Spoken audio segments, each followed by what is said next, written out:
I think, I saw a clip of you on CNN, I think it was, where the reporter asked you about Trump visiting Kenosha. Do you remember that? And I think at that time, if I'm remembering correctly, there was a lot of people on the left who were angry about Trump visiting. Is that correct? They didn't want him to come. Right. But I loved how you just kind of, you didn't. I mean, someone would probably assume that you are on the left just looking at you because you're a black man from Kenosha. Like, Yeah, I'm riding a skateboard. Yeah. I got tie-dye T-shirt on and stuff. Yeah, man. That's it. Yeah. So, and like in some regards, I am, but then also in some regards, I may be. I guess you would say conservative, if that's even what you would say. Like, I don't know. All of these terms have been kind of molded into some BS, and that's again why I don't do labels. Yeah. It's not that I'm being like I don't know, not wanting to pay a bunch of money in taxes to a system that like wages war all over the world and doesn't help the poor people. Like, I don't see how that necessarily, how's that conserving anything? Where's the conservation? I mean, I guess I'm conserving my money because they're not taking it, but it's I don't know.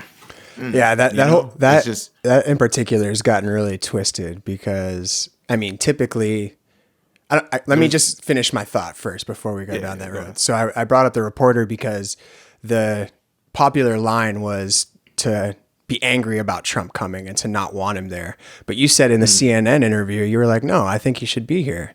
He's the leader. He needs to be here. And That's the president. Yeah. Everybody from around the world is here. Why isn't he? You know?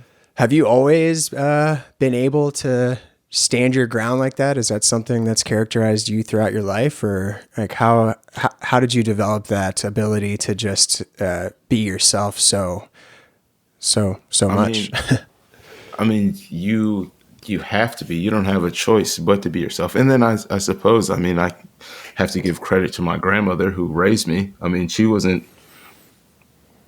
no punk. You know, she didn't pull punches. She moved us to an area where we were the only black people there in the area for years, probably like a decade before there was another black family that moved in. And this was in the 90s. So just to throw that out there.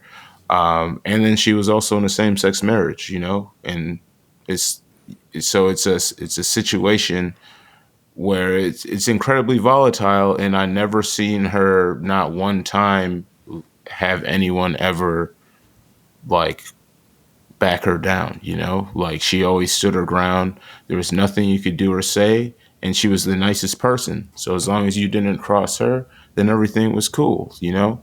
And I mean, I guess just growing up and seeing her, you know, overcome so much and deal with so much, and then always kind of keep a level head throughout it all, I just kind of developed that in a way myself. And then also to a certain degree, like you can only care so much about stuff too, you know? So I guess part of it also is as bad as it may sound, I don't care that much about situations. Like, there's so much that goes into this, right? If I get into an altercation with someone, you know, the worst case scenario is someone dies, you know, but that is always a factor, even though people may think it isn't. Like, if even in argument, the worst case scenario is always going to be someone could potentially die, you know? So I just always go in thinking about that. I want to live 500 years. So, you know, like whatever I can do to keep this going, if I can just not have confrontation or just recognize like it's not this serious at the end of the day because we're just having a disagreement, then I just, you know, I navigate that way. But then also, you know, to a certain extent, depending on the situation, I'm not going to allow someone to, I don't know, so fear in me or anything like that. Like, I'm not going to back down from something, but then also I can recognize situations. So Yeah, it's a balance of being aware of safety, but also sticking to your morals and your beliefs.